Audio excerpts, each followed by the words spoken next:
তো আপনারা ইতিমধ্যে জানেন যে আজকে ৩২,০০০ নিয়োগের যে প্যানেল ছিল ২০১৪ প্যানেল স্পেশালি সেখানে নিয়ে হাইকোর্টে আর্গুমেন্ট হয়েছে এবং সেখানে সিনিয়র অ্যাডভোকেট বিকাশ রঞ্জন ভট্টাচার্য তিনি তার কথা বলেছেন এবং স্পেশালি যেই জায়গাগুলো দুর্নীতি হয়েছে বা যে জায়গাগুলোকে নাম্বার বাড়িয়ে দেওয়া হয়েছে বা র্যাঙ্ক জাম্পের কথা খুব বেশি কথা বলা হয়নি। এই সমস্ত কিছুই বলা হয়েছে।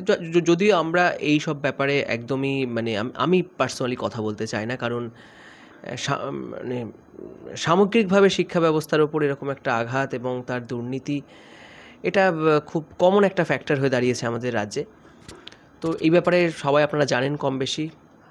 আমি পার্সোনালি চাই যে যোগ্য কারোর চাকরি যেন না যায় কোনোভাবে। যেটা 26,000 চাকরি, সেখানে প্রচুর যোগ্য ছেলেমেয়েরা ছিলেন, শিক্ষক-শিক্ষিকারা ছিলেন যারা অনেক কষ্ট করে পড়াশুনো করে এই জায়গাটায় পৌঁছেছেন।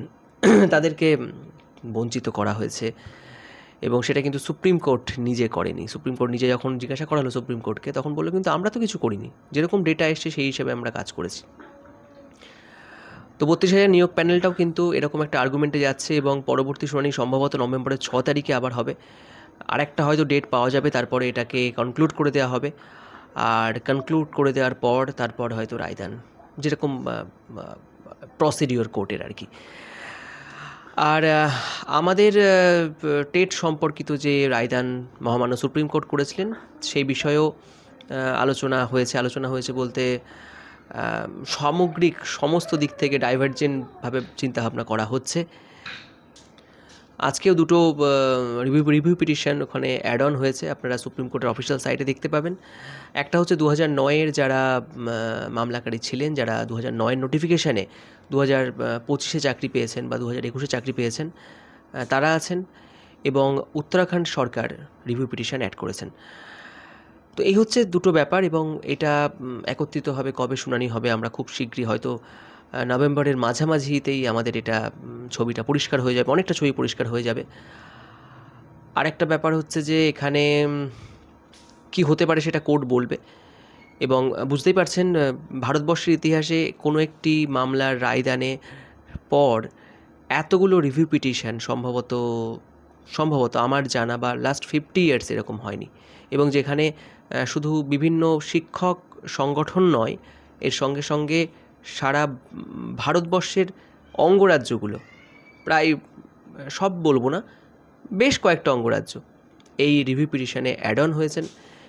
পশ্চিমবঙ্গ সরকারের তরফ থেকে যে রিভিউ পিটিশনটা করা হবে বলে শুনছি এবং যেটা গ্রিন সিগন্যাল পাওয়া গেছে নবান্ন থেকে, সেটাও সম্ভবত আমরা 2-3 দিনের মধ্যে কি 1 সপ্তাহের মধ্যে আমরা দেখতে পাবো। আশা করছি আমরা দেখতে পাবো সুপ্রিম কোর্টের রিভিউ পিটিশনের যে মানে যে যে মামলাগুলো যেখানে দেখা যায় আর কি, অনলাইনে দেখা যায় যে কোথায় কী হচ্ছে, দেখতে পাবো আশা করছি।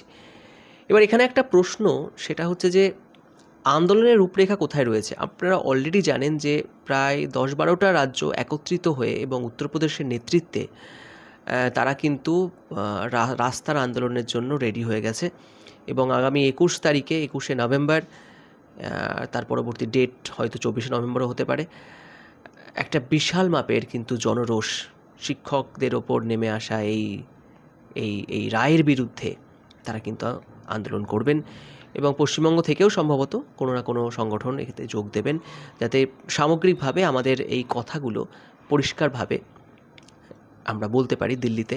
কারণ আপনারা জানেন যে এই সমস্যাটার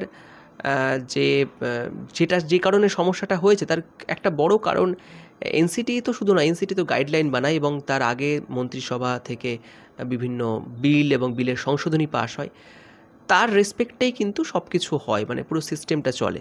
তো সুতরাং এই যে রেট্রোস্পেক্টিভ এফেক্ট এবং quality education for 6 to 14 years, quality and free education RT act 2009, এর পরিপ্রেক্ষিতে কিন্তু সব কিছু হচ্ছে এবং এই রেট্রোস্পেক্টিভ এফেক্ট দিয়ে যে আবার টেট দেওয়ার কথা বলা হচ্ছে বা টেট বাধ্যতামূলক ফর অল দ্য টিচার্স, তার পরিপ্রেক্ষিতে এই আইনটা চেঞ্জ করতে হলে কেন্দ্রীয় সরকারের ওপরই চাপ দিতে হবে। এবং আপনারা জানেন যে অনেক বড় বড় রাজ্য এবং শিক্ষক সংগঠন নেতারা বলছেন যে এক তো এই পুরো ব্যাপারটাকে যেহেতু সমাজের ওপর একটা বড় প্রভাব পড়তে চলেছে বা অলরেডি পড়ে গেছে, এবং প্রায় 20-30 লক্ষ শিক্ষক শিক্ষিকা আমরা এটাই সরাসরি বলতে পারেন যে এমন একটা জায়গা রয়েছে জীবন জীবিকার উপর প্রশ্নচিহ্ন দাঁড়িয়ে গেছে।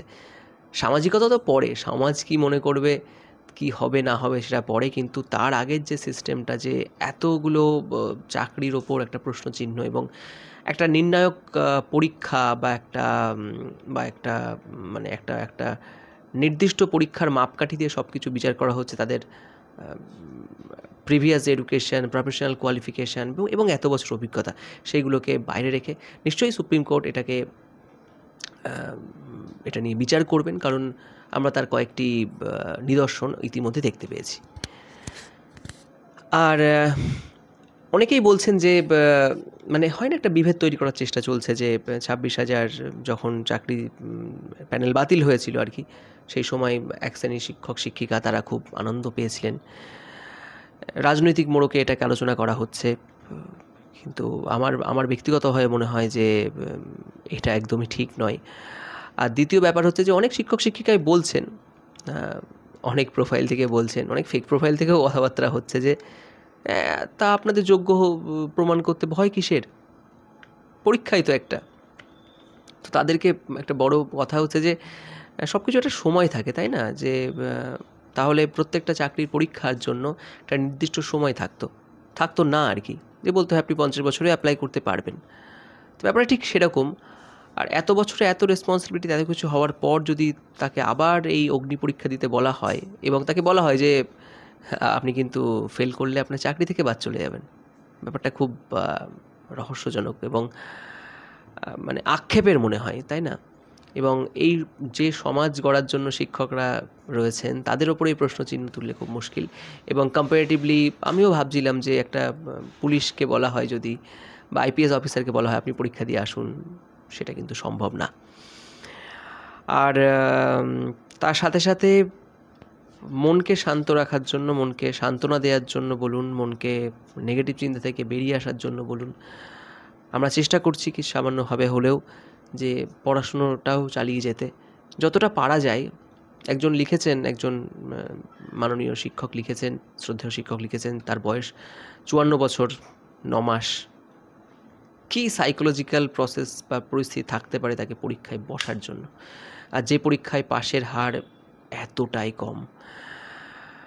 আমাদের রাজ্যের ক্ষেত্রে তো দেখতেই পাচ্ছেন আপনার 2.5%-এরও কম লাস্ট পরীক্ষায় পাশ করেছে, তার আগেরটা একটু বেশি করেছিল।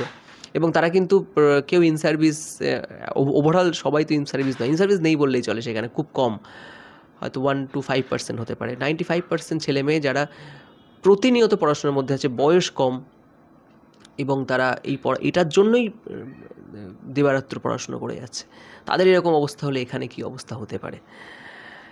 যাই হোক, এটা নিয়ে দেখা যাক কী হয়। আর রিভিউ পিটিশনগুলো অ্যাড হচ্ছে, সবকটা শুনানি এক জায়গায় করে হয়তো হবে, সেটা ক্লোজ চেম্বার হবে কি, রিট পিটিশনের ক্ষেত্রে ওপেন হিয়ারিং হবে কি না।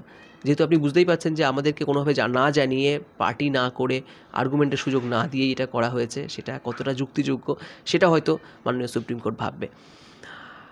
আর যে লার্জার বেঞ্চের কথাটা বলা হচ্ছিল, সেখানে সম্ভবত লার্জার বেঞ্চে এই মাইনরিটি বিলটা নিয়ে বেশি কথা হবে, যে মাইনরিটির ক্ষেত্রে কারা মাইনরিটি এবং তারা পরীক্ষায় মানে যারা মাইনরিটি স্কুল তারা RT অ্যাক্টের মধ্যে আসবে না কেন, সেটাই আলোচনা হবে, সেজন্য বৃহত্তর বেঞ্চ।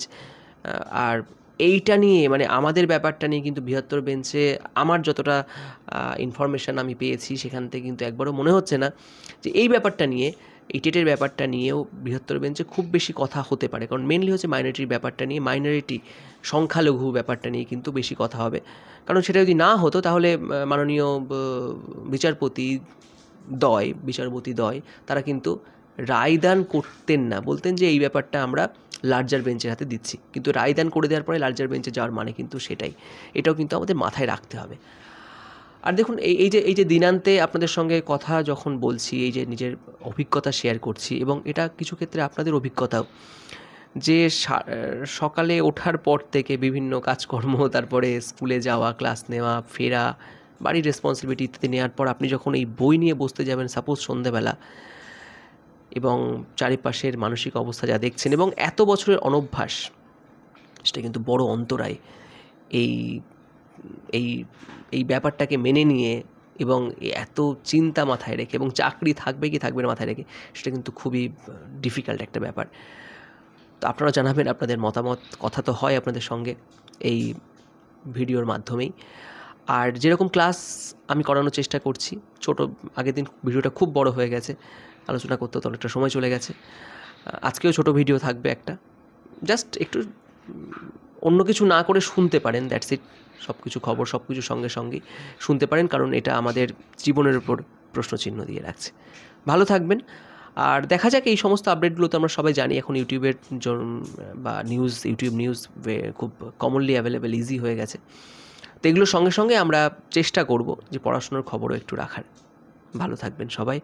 ফালতু চিন্তা করে লাভ নেই, চিন্তা করে কিচ্ছু পাল্টাবে না। আমরা সব রকম চেষ্টা করছি, আইনত লড়াই করছি এবং রাস্তার লড়াইয়ের জন্য প্রস্তুত হচ্ছে বৃহত্তর আকারে। হয়তো ভারতবর্ষ নতুন এক আন্দোলন দেখবে, আর তারপরে দেখা যাক কী হয়। রিভিউ পিটিশন এবংগুলো উঠুক, রিট পিটিশন মডিফিকেশানে কতটা কী হয়। ঠিক আছে, ভালো থাকবেন সবাই, আর কমেন্টে লিখবেন আপনাদের মতামত। ধন্যবাদ।